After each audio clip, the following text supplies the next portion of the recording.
中华县半暝传出有不少民众电话拢卡袂通，连110、119这紧急电话嘛拢断线，状况维持有差不多1点钟。中华县府表示，目前是无去影响到救灾。因为中华电信讲，这是因咧换设备所造成的暂时障碍，已经伫咧半暝1点10分的时阵，全面恢复正常。 电话一个通，中华县以救勤务指挥中心随受理报案，救灾救护未等急。不过7月初二半暝，中华电信市内电话系统大断电，119甲110拢卡袂入去，民众烦恼发生紧急状况，无法度报案。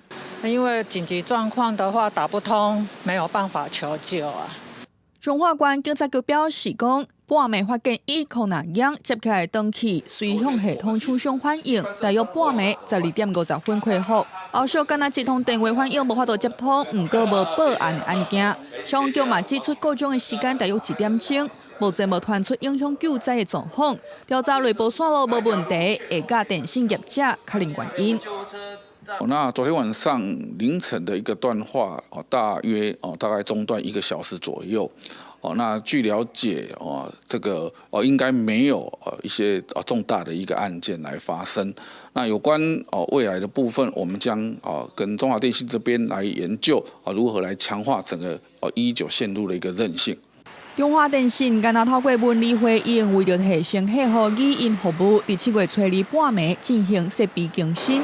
期间因为导流线路有各样发生问题，影响中华、南投、云林部分地区的用户。伫半暝1点10分，通讯恢复正常。记者综合报道。